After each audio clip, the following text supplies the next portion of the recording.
kita berbeda, walau kita tak sama. Radio Republik Indonesia, kita Indonesia sesungguhnya.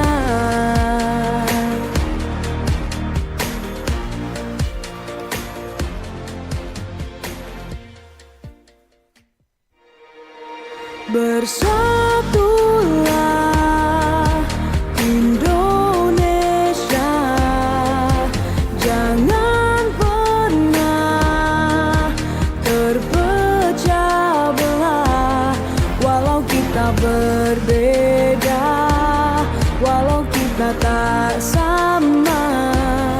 Radio Republik Indonesia, kita Indonesia sesungguhnya.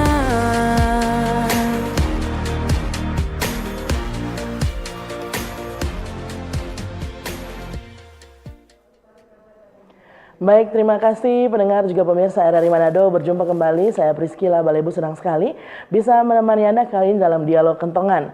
Untuk di kesempatan hari ini Anda mendengarkan Dialog Kentongan, kita sudah berbagi informasi pendengar terkait dengan topik yang akan menjadi pembahasan di kesempatan siang hari ini adalah kesiapsiagaan itu kunci, peran BPBD dalam melindungi warga. Anda juga bisa bergabung bersama kami di 082195835080 ataupun bahkan bisa mengirimkan WhatsApp, chat dan juga SMS di nomor yang sama dan tentunya di komentar YouTube channel RRI Manado di bawah live streaming siang hari ini. Dan pendengar, kita sudah menghadirkan narasumber yang akan berbicara terkait dengan topik kesiapsiagaan itu kunci, peran BPBD dalam melindungi warga. Ada Bapak Theodor Lumingkewa selaku Kepala BPBD Minahasa Utara. Selamat siang Pak Theodor. Selamat siang juga. Gimana Pak Theodor perjalanan hari ini? Dari Minahasa Utara langsung ke sini? Iya, dari Minahasa Utara langsung ke sini. Oke, baik. Pendengar juga pemirsa RRI Manado, kita mengetahui bagaimana tentunya pentingnya dialog siang hari ini terkait dengan topik tersebut untuk kesiapsiagaan kita, bagaimana kita juga bisa katakanlah meningkatkan kesadaran demi keselamatan bersama. Kita tahu untuk Minahasa Utara sendiri, bagaimana Minahasa Utara ini memiliki potensi bencana yang cukup banyak begitu Pak Theodor, banjir, seperti juga bencana-bencana lain yang mungkin akan dijelaskan oleh Pak Theodor selaku pembuka siang hari ini. Potensi bencana apa saja yang ada di Minahasa Utara, Pak Theodor? Kalau potensi bencana di Minahasa Utara itu sebenarnya cukup banyak. Tetapi untuk kalau kita lihat data 3 tahun terakhir untuk 2023 awal kita itu banjir dan tanah longsor. Itu bulan Januari, kemudian tahun 2024 juga ada dua kali banjir longsor, kemudian dampak erupsi Gunung Api Ruang. Gunung yang ada di Sitaro itu meletus, tapi pengungsinya banyak yang mengungsi ke Kabupaten Minahasa Utara. Ada kurang lebih 1.000 sekian jiwa yang mengungsi di Minahasa Utara. Tapi pada umumnya yang menonjol memang untuk cuaca ekstrim, untuk banjir dan tanah longsor. Karena biasanya ini banjir dan tanah longsor orang Manado bilang kakak adik kandung, saudara kandung. Jadi ketika musim panas kan biasanya tanah mulai retak, terbelah, atau orang Manado bilang terbuka. Nah ketika musim hujan datang turun, tanah yang terbuka itu berpotensi untuk mengakibatkan longsor, terutama di daerah-daerah rawan bencana. Contoh yang paling sering yang kita antisipasi, ruas jalan dari Air Madidi ke Tondano, Sawangan Tanggari itu rawan longsor. Kemudian dari Sukur ke arah Likupang, karena sesuai data juga yang kita ambil dari PVMBG, Pusat Vulkanologi, ternyata di daerah sana itu memang potensi gerakan tanah sangat tinggi. Dan itu perlu kita antisipasi agar supaya masyarakat boleh waspada. Bagaimana kita meminimalisir potensi bencana yang mungkin terjadi. Dan kita lakukan selama ini lewat medsos, lewat Facebook, lewat ya kita share di grup-grup yang ada. Kita kerjasama dengan BMKG agar supaya masyarakat boleh berhati-hati ketika akan keluar rumah, terutama di musim penghujan. Kalau untuk musim panas, untuk tahun ini musim panasnya memang relatif lebih pendek dibandingkan dengan tahun lalu. Kalau tahun lalu untuk kebakaran lahan dan hutan relatif lebih banyak dibandingkan dengan saat ini. Hujan yang terjadi belakangan ini, Pak Theodor, apakah ada dampak ke? Kalau hujan yang terjadi 1 minggu ini, khususnya kalau tidak salah hari Selasa itu, Selasa atau Rabu, memang ada beberapa titik yang pohon tumbang. Di Wori ada 2 titik, kemudian di Mantungkas ada, kemudian di Talawaan itu ada pohon tumbang ada. Dan yang syukur tidak ada korban jiwa, itu yang selalu kita antisipasi. Baik, peran BPBD mungkin dalam Nah, mengatasi peran kita BPBD ketika kita menerima informasi atau peringatan diri dari BMKG, nah kita langsung share, kita update informasi ke semua lapisan masyarakat. Karena perlu saya sampaikan juga di Minahasa Utara kita sudah punya gedung Pusdalops, Pusat Pengendalian Penanggulangan Bencana, dan kita punya petugas di situ, tim reaksi cepat yang bekerja 1 kali 24 jam. Jadi setiap ada informasi, mereka langsung share di grup, di medsos ke masyarakat agar supaya andaikan mereka akan keluar rumah, akan beraktivitas, mereka akan berhati-hati. Kalau memang tidak mendesak, mungkin perlu ditunda dulu. Setelah hujan reda baru, karena bencana kita tidak bisa duga kapan terjadi, tapi kita bisa antisipasi, kita waspada. Baik, seperti apa prosesnya dalam melaksanakan peran utama BPBD sendiri, Pak Theodor? Katakanlah seperti koordinasi penanggulangan bencana, itu bagaimana prosesnya, ataupun bahkan katakanlah juga kolaborasi mungkin dengan berbagai pihak? Ya, kalau kolaborasi kita punya namanya tim reaksi cepat multisektor, itu terlibat Forkopimda, ada dari Basarnas, semua stakeholder terlibat di situ. Dan biasanya ketika pengalaman kami seperti yang lalu ketika terjadi bencana besar, kita menetapkan status tanggap darurat, karena kalau di kebencanaan biasanya ada istilahnya keadaan darurat. Nah, keadaan darurat itu ada 3 level atau 3 tahap. Yang pertama itu siaga, siaga darurat. Kedua, ketika bencana yang benar-benar sudah terjadi, kita tetapkan tanggap darurat. Setelah itu baru kita masuk ke masa transisi pemulihan. Nah, di ketiga tahap ini semua stakeholder terlibat. Dari perguruan tinggi, dari Forkopimda ada, dari Basarnas, semua yang ada di tim reaksi cepat atau multisektor itu mereka terlibat. Contoh ketika terjadi banjir longsor yang cukup parah di Wori, ada satu dusun yang sulit menyeberang karena jembatan juga hanyut terbawa air. Nah, kita koordinasi dengan Basarnas, dan Basarnas dengan tim rescue yang membantu menyelamatkan masyarakat. Jadi khusus untuk rescue ke masyarakat. Tetapi ketika kejadian-kejadian lain semua turun terlibat secara bersama-sama, kolaborasi kita sangat kuat, karena ketika terjadi bencana seperti yang lalu, instruksi dari Bupati, pengungsi yang ada di desa atau masyarakat di desa itu langsung ditangani oleh pemerintah desa. Mereka berkolaborasi, pemerintah desa, masyarakat, dengan gereja, dengan masjid. Mereka memenuhi untuk kebutuhan dasar masyarakat untuk makan minum dari desa sendiri yang menyiapkan. Kemudian kita dari BPBD, kita mengkoordinir, kita mendata untuk jumlah korban terdampak, apa kebutuhannya, berapa untuk kelompok rentan, supaya kita memberikan bantuan mereka tepat sasaran. Karena bantuan yang akan diberikan ke lansia tentu berbeda untuk bayi atau ibu hamil. Karena memang prioritas yang harus kita layani itu kelompok rentan. Kalau misalnya kita lihat Pak Theodor dari siaga untuk ketanggap darurat, apa yang menentukan agar supaya masyarakat tahu juga? Untuk siaga ketanggap darurat biasanya kita minta pendapat dari BMKG, dan ketika itu paling simpel orang bilang ketika sudah ada korban jiwa. Tetapi tidak harus juga ada korban jiwa.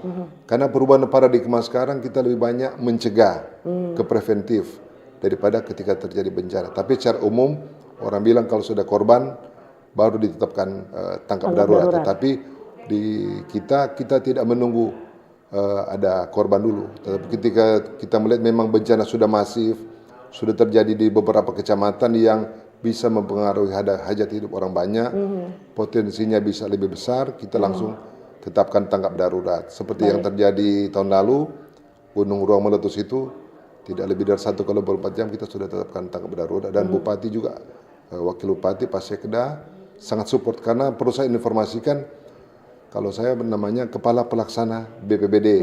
Kalau Pak Sekda itu Kepala BPBD, karena ketika terjadi bencana yang pegang komando itu Sekda. Makanya dia yang jadi Kepala BPBD untuk memudahkan mengkoordinir dinas-dinas mana yang terlibat, yang terkait. Karena ketika bencana terjadi kan bukan BPBD yang berol, tetapi semua bertanggung jawab. Ini bencana tanggung jawab bersama. Baik. tidak ada milik satu instansi. Itulah pentingnya kolaborasi tadi dari siaga ya ternyata. Dari siaga. Ada peringatan-peringatan ini mungkin yang ketika dikeluarkan oleh BMKG itulah menjadi perpindahan juga dari siaga ke tanggap darurat begitu. Kalau ke tanggap darurat dan ke pemulihan, seperti apa prosesnya? Kalau tanggap darurat ke pemulihan ketika kita melihat contoh musim hujan, cuaca ekstrimnya sudah mulai reda, durasi hujannya sudah mulai berkurang, ada bangunan yang rusak sudah bisa mulai diperbaiki. Nah, itu kita bisa masuk ke masa transisi. Artinya cuaca ekstrim itu atau hujan, angin sudah mulai reda, sudah mulai berkurang, dampaknya sudah mulai tertangani. Itu kita masuk ke masa transisi kemuliaan. Tetapi pada saat tanggap darurat itu pendataan kita laksanakan semua dari desa, kecamatan sampai dengan dinas terkait di kabupaten itu kita lakukan pendataan agar supaya ketika masuk ke masa transisi atau ke pemulihan itu kita lanjutkan contoh untuk ada bangunan rumah yang rusak sesuai data yang ada kita usulkan di APBD. Nah itu kalau perbaikan rumah bukan di BPBD, ada dinas perumahan pemukiman. Mereka yang handle untuk memperbaiki rumah sesuai dengan kriteria dan aturan yang ada. Baik, kita akan mengundang pendengar juga pemirsa RRI Manado, Pak Theodor, untuk bergabung bersama kita Dialog Kentongan, pendengar juga pemirsa RRI Manado. Ada bisa ke line telepon dan juga WhatsApp chat dan SMS di nomor 082195835080. Tentunya ketika Anda pendengar bagaimana tadi peran BPBD, peran utamanya dalam melindungi masyarakat, tentunya Anda juga ingin tahu seperti apa kesiapsiagaan dari BPBD sendiri. Silakan Anda kirimkan pertanyaan melalui sambungan telepon juga WhatsApp chat dan SMS di 082195835080 atau Anda juga bisa mengirimkan komentar di YouTube channel kami RRI Manado. Jangan lupa pendengar untuk siang hari ini terkait dengan kesiapsiagaan itu kunci peran BPBD dalam melindungi warga sudah hadir narasumber siang hari ini Bapak Theodor Lumingkewas selaku Kepala Pelaksana lebih tepatnya BPBD Minahasa Utara. Pak Theodor, ketika masyarakat merasa sebenarnya cukup aman ketika kita berada dalam situasi-situasi tadi, begitu lantas seperti apa sebenarnya kesiapsiagaan SDM dan prasarana mungkin? Ya, kalau SDM dan prasarana sudah cukup memadai untuk Minahasa Utara.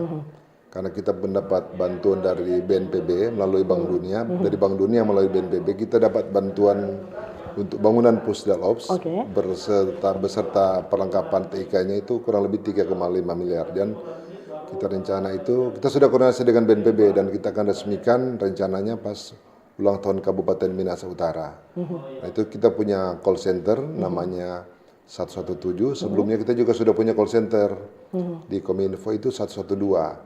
Nah, 112 itu masyarakat boleh telepon gratis. Jadi walaupun tidak ada pulsa, boleh telepon ke situ. Kita juga punya line, ada WA, ada Facebook. Jadi ketika ada laporan dari masyarakat bisa masuk di situ. Kemudian SDM kita ada piket 1x24 jam. Kemudian kita baru selesai melaksanakan diklat dasar manajemen bencana. Pesertanya ada 20 orang, itu kita khususkan untuk teman-teman yang tim reaksi cepat yang piket 24 jam agar supaya kita mengupgrade kemampuan SD mereka agar supaya lebih siap lagi dan mudah-mudahan tahun 2026 kita akan laksanakan diklat lagi yang lebih tinggi lagi agar supaya mereka lebih siap untuk melayani segala kebutuhan masyarakat terutama berkaitan dengan tindakan preventif untuk pencegahan terhadap bencana. Oke, baik, luar biasa. Sudah siap, sangat siap bahkan ya. Karena memang setiap tahunnya ada pelatihan juga.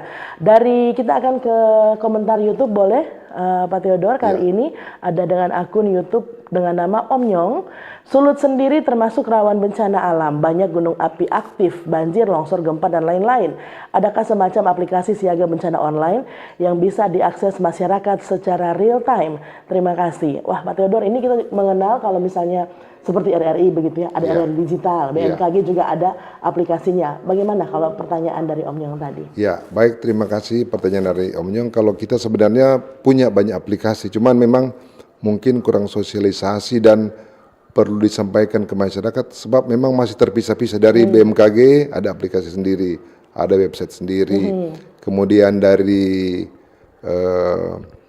Pusat Vulkanologi juga ada, dari Kementerian Kehutanan juga ada untuk mengecek kebakaran hutan dan kita sedang kembangkan aplikasi namanya Sigesit. Kita gabungkan.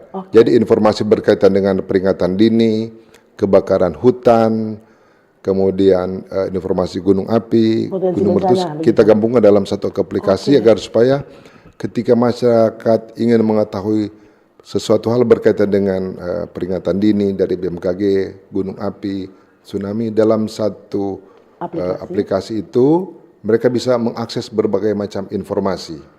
Nah, yang kita laksanakan sekarang, informasi yang kita sampaikan itu masyarakat minta atau tidak, masyarakat butuh atau tidak, kita berbagi ke masyarakat.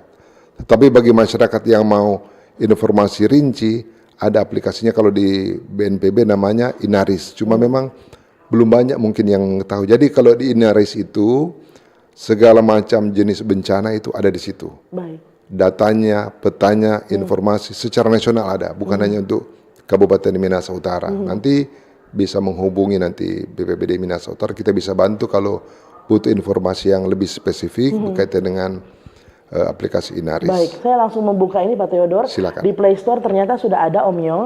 Anda bisa ke Inaris Personal, Iya. itu untuk nama aplikasinya. Iya, betul. Saya sudah sementara mendownload begitu Iya. ya. Karena kalau yang tadi Sigesit sudah ada, sudah bisa Segitu. didownload. Kita sementara proses itu untuk masuk ke Play Store agar supaya nanti semua masyarakat bisa mengakses. Cuman itu baru sederhana.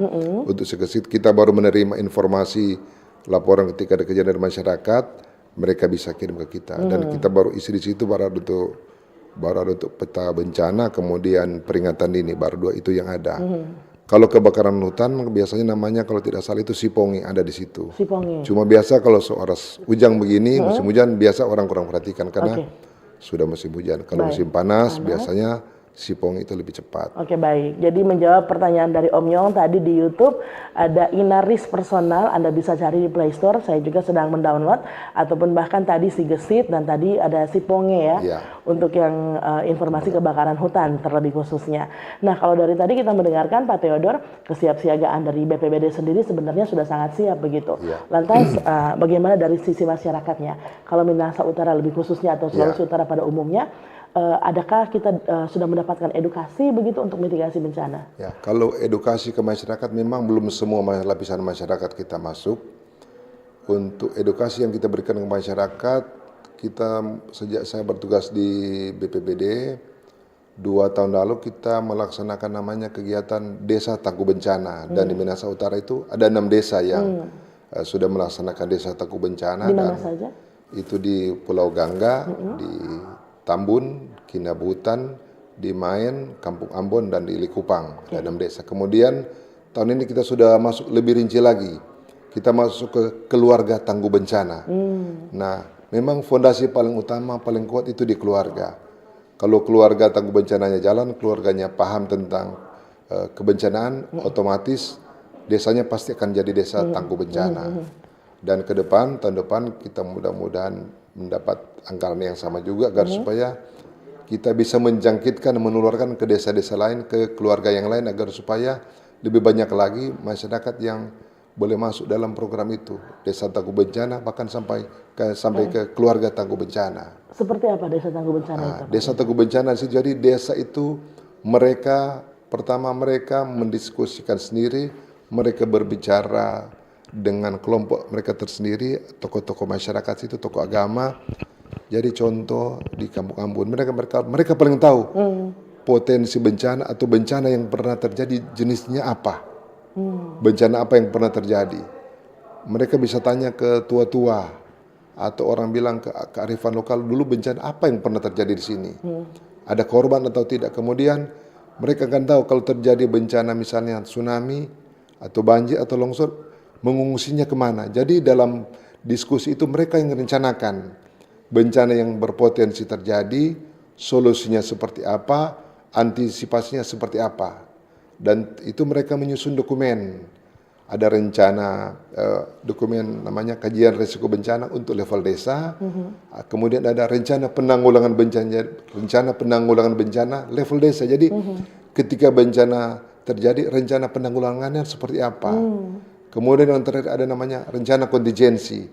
Nah, itu rencana kontingensi untuk level desa. Jadi walaupun bencana tidak terjadi, kalau rencana kontingensi, orang bilang amit-amit mudah-mudahan tidak terjadi. Tetapi kalau terjadi, langkah-langkahnya seperti apa, tindakannya apa, siapa berbuat apa, mereka yang mendiskusikan sendiri, mereka yang melaksanakan sendiri. Jadi artinya kita memberdayakan masyarakat karena pada prinsipnya mereka sangat mampu.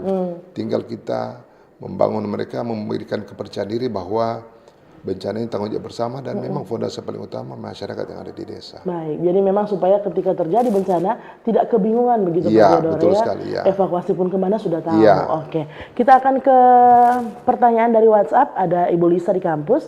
BPBD Minahasa Utara personal yang biasanya turun di saat terjadi bencana, apakah sudah dibekali keterampilan terkait penyelamatan saat bencana? Bisa diulang, tadi sudah sempat disampaikan begitu ya. Silakan Pak Theodore. Jadi bekal yang ada di BPBD Minahasa Utara, tahun ini kita baru laksanakan dasar manajemen bencana, dan tahun depan mungkin kita akan rencanakan tim reaksi cepat pelatihan. Kalau SD memang perlu ditingkatkan, tapi minimal di Minahasa Utara 20 orang sudah ada. Kemudian untuk water rescue kita kerjasama dengan Basarnas, itu sudah ada orang yang ahli untuk water rescue, jadi penyelamatan di air. Itu yang ada sekarang. Kemudian kalau saya sendiri sudah mengikuti diklat namanya Senior Disaster Management Training. Jadi ilmu paling tinggi di BNPB. Bersyukur saya ditugaskan dengan Pak Bupati, Pak Jono Ganda, tahun lalu sudah ikut itu.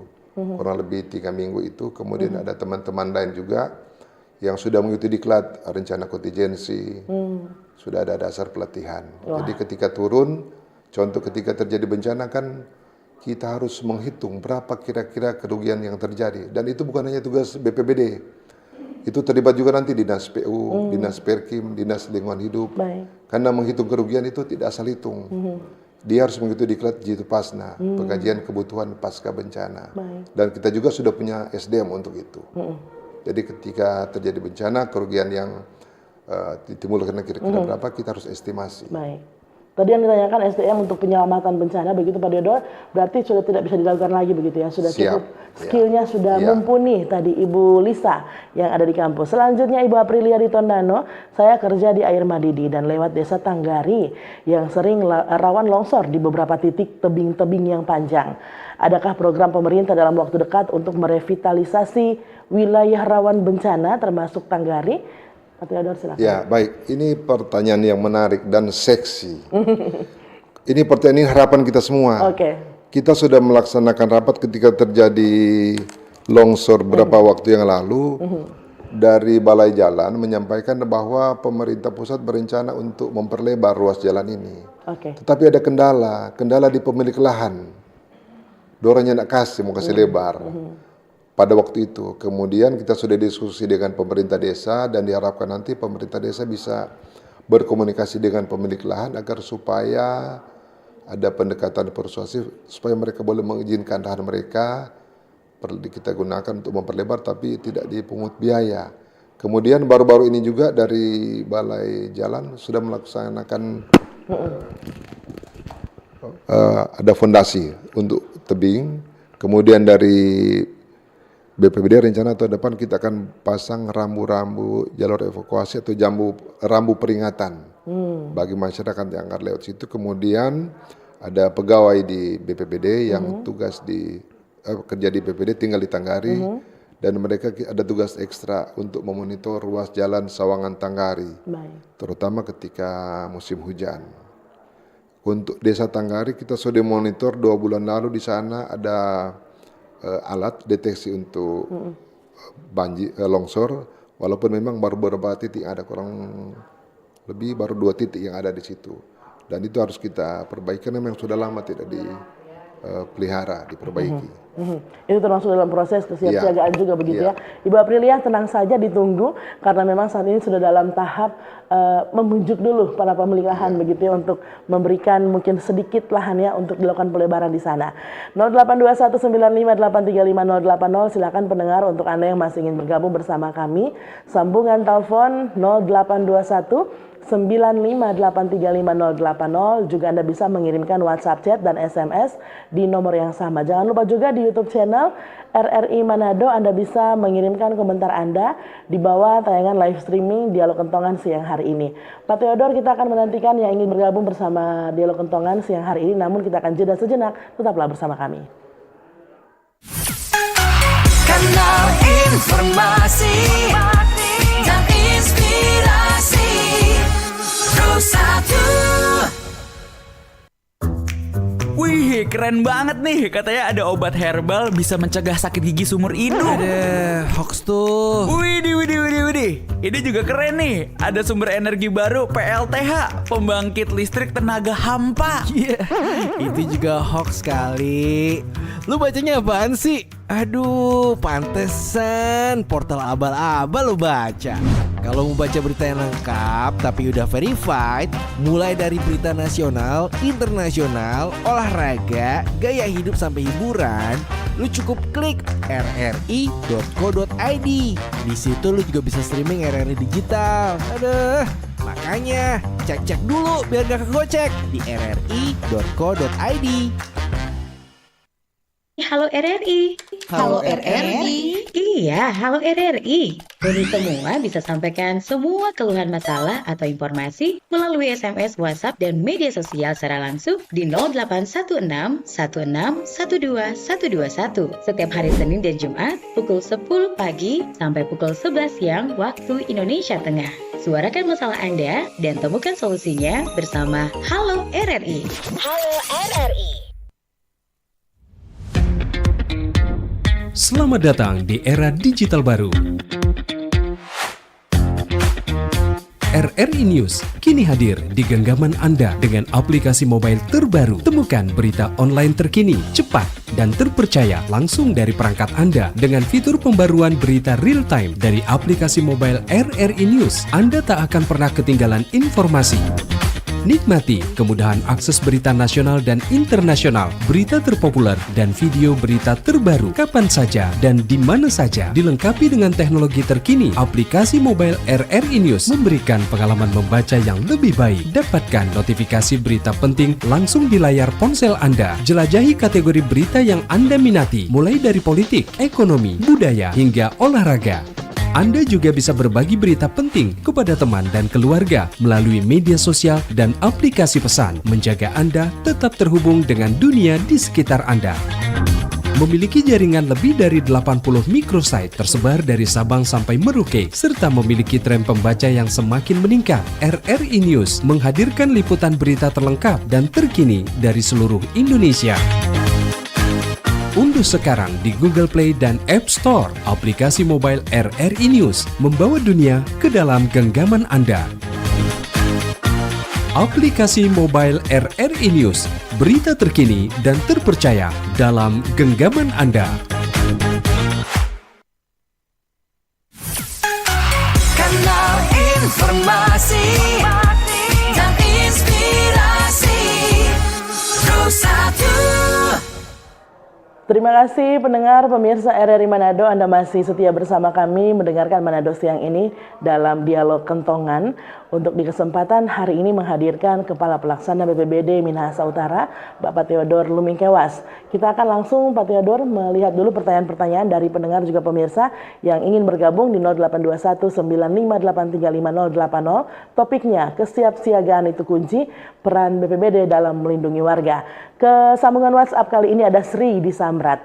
Adakah strategi BPBD Minut dalam meningkatkan kesadaran dan edukasi kebencanaan? Dan akan nanti langsung dijawab Pak Theodore.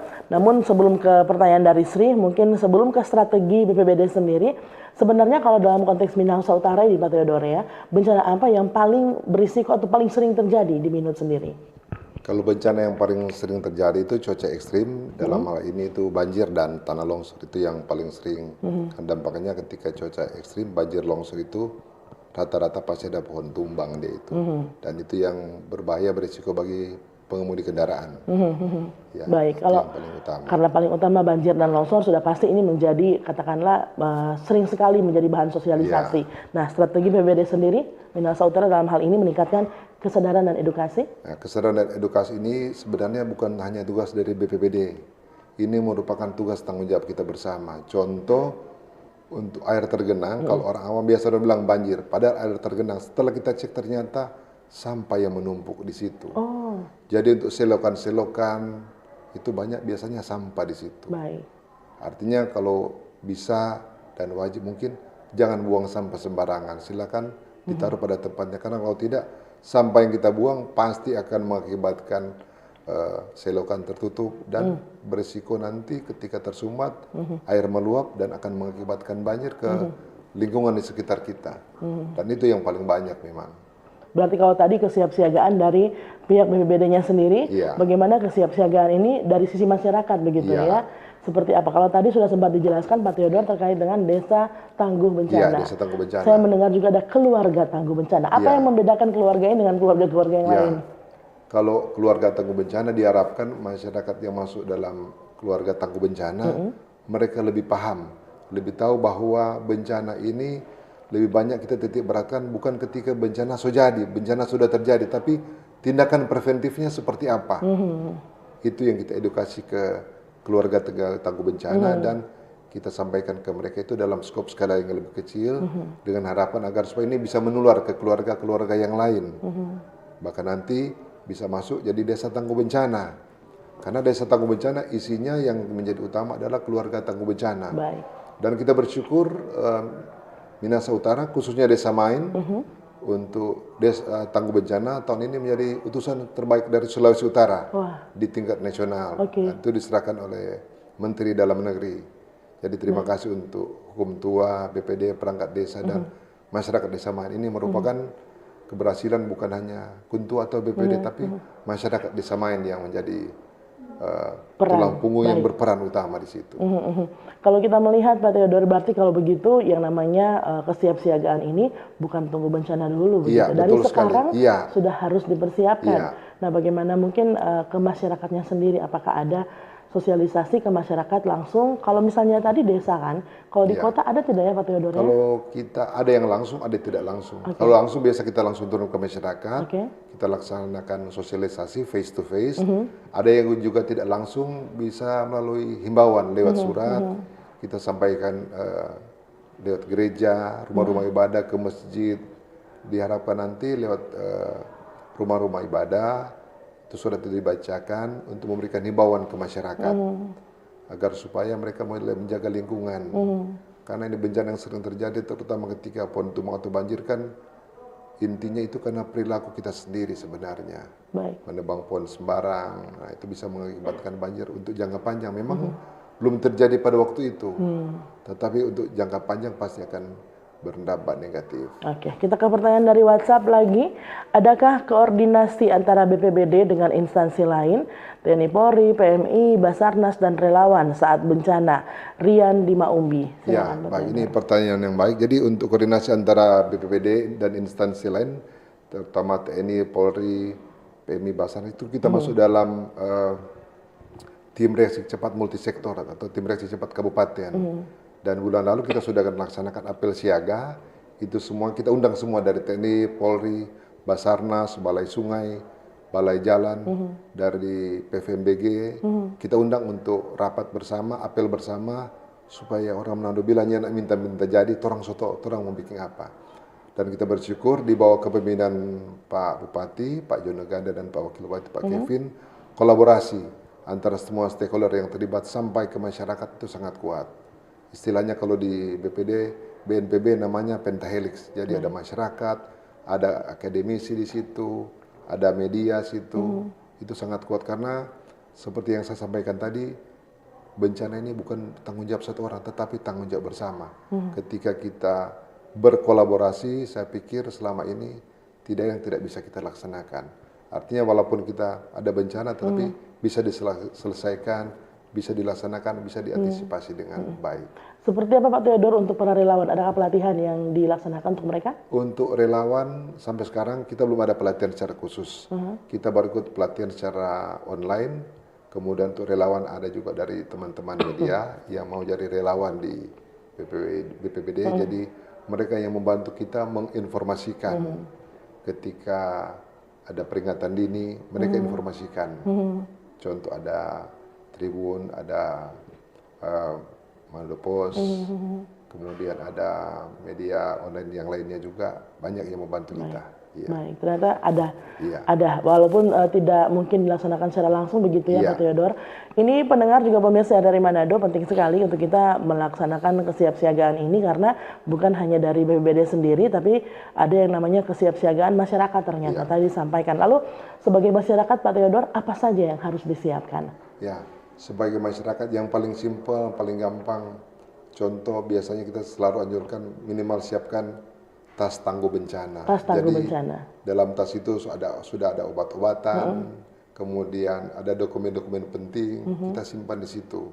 Supaya sewaktu-waktu terjadi bencana, cukup dalam satu tas itu contoh obat-obatan. Gampang dibawa begitu. Gampang dibawa, mudah dibawa, mudah diselamatkan. Apa saja yang diisi di dalam tas siaga Contoh di bencana situ ini? biasa ada obat-obatan untuk Obat-obatan, sakit-sakit ringan. Kemudian kalau perlu juga ada senter di situ. senter. Iya. Kemudian dokumen-dokumen penting juga kita bisa simpan di situ nanti.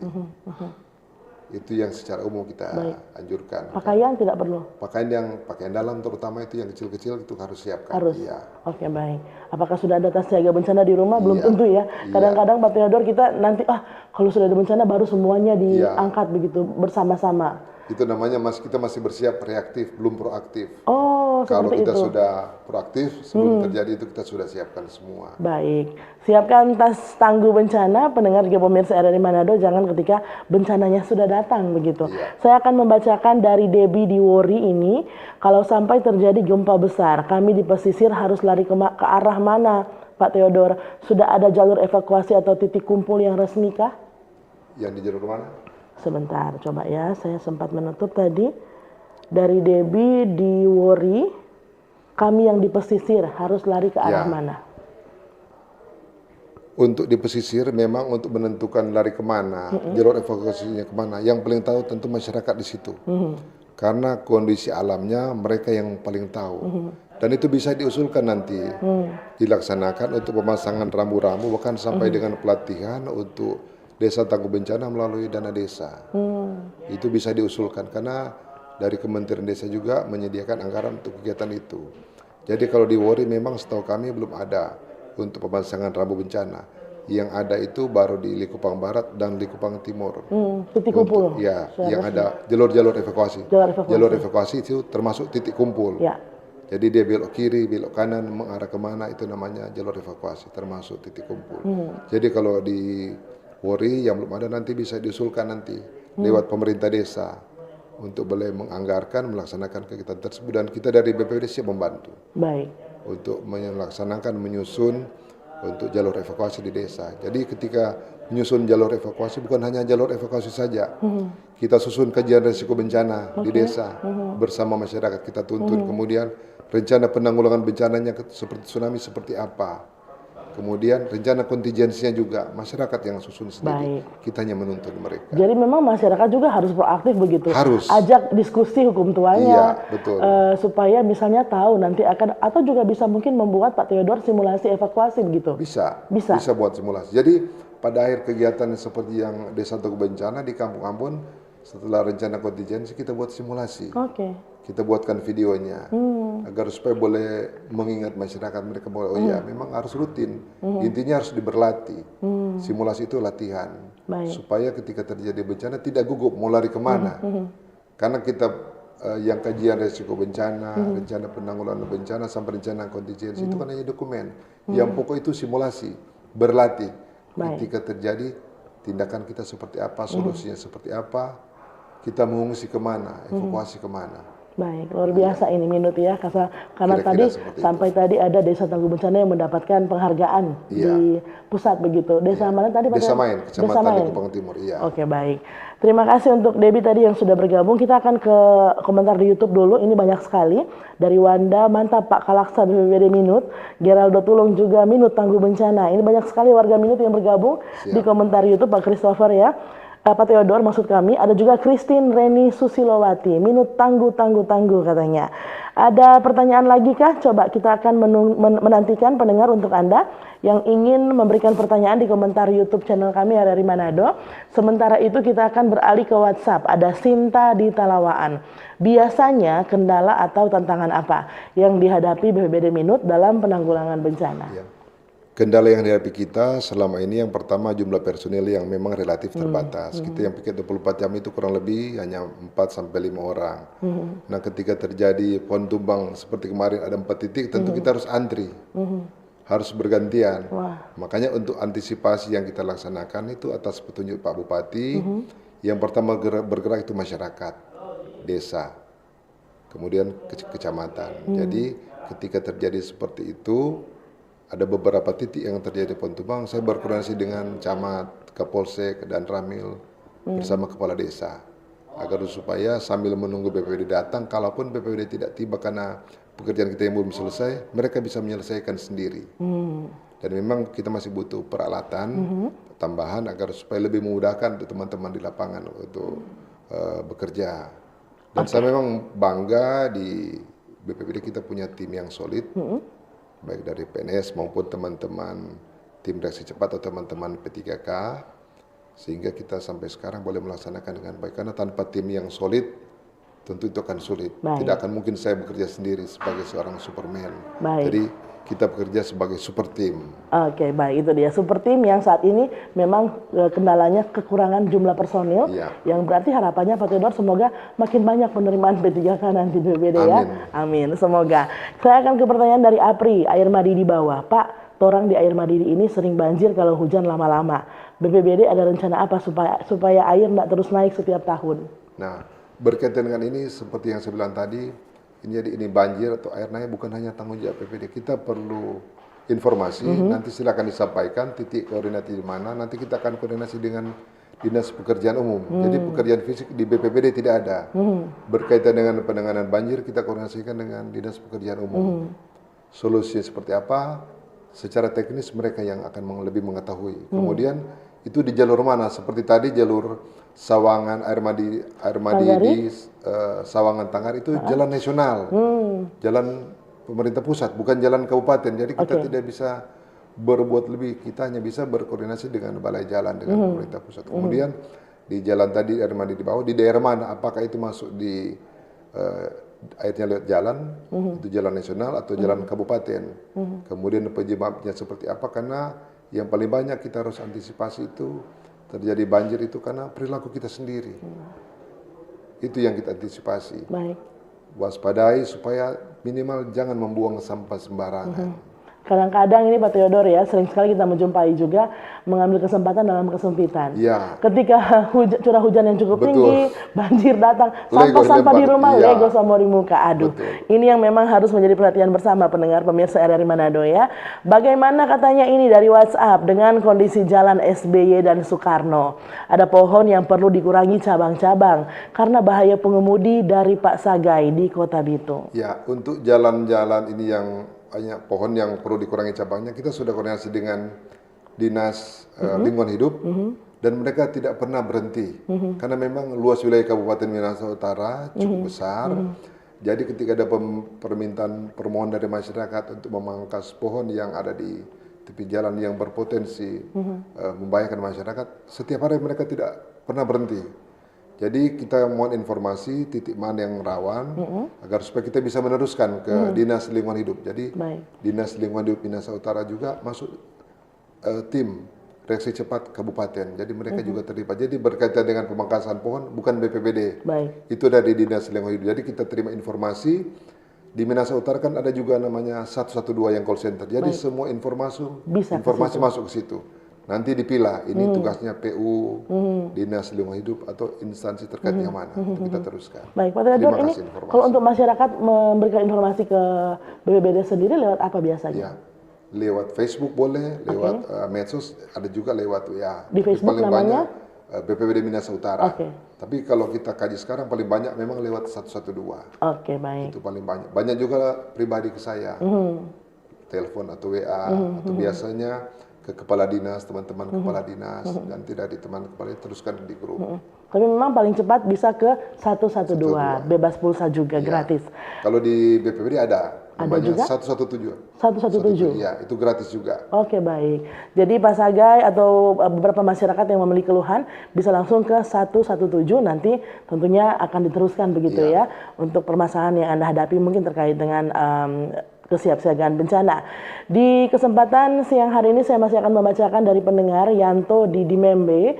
Pak Theodor, bagaimana cara bergabung menjadi relawan bencana resmi? Ya, baik. Terima kasih. Dengan senang hati silakan nanti boleh WA ke saya, ke kantor juga boleh. Kebetulan saya tinggal di Dimembe. Pasti Boko dekat itu, Boko dekat rumah agar supaya ketika kita punya banyak relawan tangguh bencana, relawan bencana akan sangat membantu tugas-tugas kita di lapangan bukan hanya berkaitan dengan penanganan bencana, tetapi menginformasikan, mengedukasi masyarakat apa itu bencana, apa yang akan kita lakukan untuk meminimalisir bencana yang akan terjadi. Dengan yang Pak Theodor punya, keterampilan yang Pak Theodor punya begitu ya, seandainya kita simulasi kecil-kecilan begitu Pak Theodor, terjadi banjir, apa yang pertama harus dilakukan masyarakat? Kalau terjadi banjir, pertama masyarakat lakukan itu pertama harus melindungi diri sendiri. Kadang berpikir menjaga harta, doi di mana, barang-barang berharga di mana, kadang terbawa banjir, ternyata ikut dengan banjir. Jadi yang pertama menyelamatkan diri sendiri. Itulah salah satu pokok untuk keluarga tangguh bencana. Bagaimana mengedukasi masyarakat untuk keluarga tangguh bencana agar supaya ketika terjadi bencana minimal dia mampu melindungi diri sendiri. Kedua, dia mampu menolong orang lain di sekitar dia. Contoh dalam rumah ketika ada 5 anggota keluarga, ada lansia, ada bayi. Kita mungkin bertanya, yang akan kita tolong lebih dulu siapa? Kelompok rentan ini, apakah lansia, bayi, ibu hamil, atau kita melarikan diri, kita tinggalkan mereka. Dan itu memang harus dilatih. Mau keluar rumah, keluar lewat mana? Pintu muka, pintu belakang. Nah, itu kita harus tahu, karena yang paling tahu lingkungan di sekitar kita tentu diri kita sendiri. Kita tinggal di mana, depan rumah kita apa, di belakang rumah apa, di samping rumah kita apa. Kita berada di mana, kita harus mengenali lingkungan kita sendiri. Baik, kalau gempa Pak Theodor, sekarang masih banyak yang bilang keluar langsung ke rumah, ada yang bilang sembunyi di bawah meja. Ya, kalau gempa, sebenarnya gempa itu tidak berbahaya. Dalam konteks seperti ini, yang membahayakan gempa itu contoh ketika terjadi gempa, kita di lapangan. Kalaupun terjadi gempa luar biasa, paling kita cuma pusing, pingsan. Yang membahayakan kan bukan gempa, tapi dampak dari gempa. Contoh kita berada di ruangan sini, kemudian terjadi gempa. Ini plafon yang jatuh, atau di jalan pohon tumbang, itu yang membahayakan.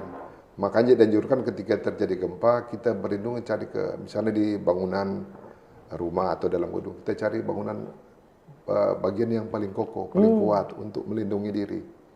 Karena ketika terjadi gempa, kita tidak tahu kapan terjadi. Jadi ketika terjadi, pertama kita lindungi diri, kalau boleh bersecepatnya mencari tempat yang aman, tempat terbuka.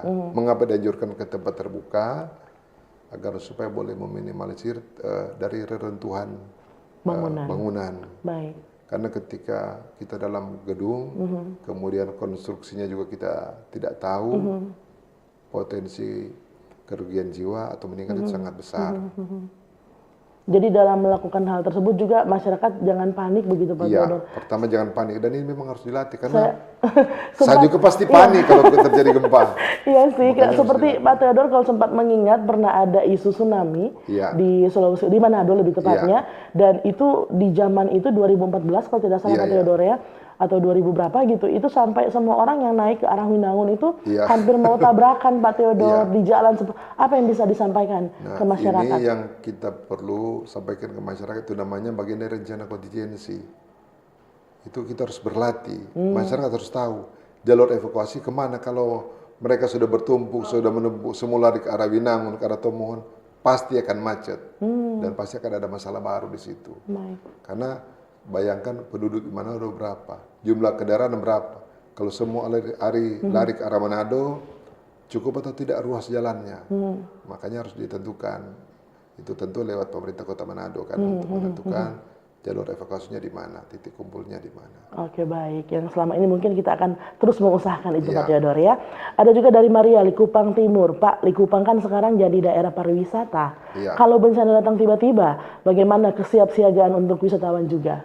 Nah, untuk kesiapsiagaan wisatawan itu memang sebenarnya tanggung jawab dari pemilik tempat wisata. Mereka harus menyiapkan untuk jalur evakuasi seperti apa. Kalau kita dari BPD, sifatnya kita membina kapanpun diminta kita siap untuk sosialisasi ke tempat-tempat wisata yang ada di wilayah Kabupaten Minahasa Utara, khususnya di Likupang. Karena itu mereka bertanggung jawab untuk pemilik wisata untuk menyiapkan jalur evakuasi seperti apa. Dan itu memang sudah ada koordinasi dari BPD sendiri dengan mereka. Oke, baik. Dari Ferry Kema, di Kema Pak sering ada angin kencang yang bikin pohon tumbang. Apa langkah pencegahan yang torang warga bisa lakukan? Ya, kalau pohon tumbang, apalagi potensinya sangat tinggi, tentu Bapak Ibu yang lebih tahu.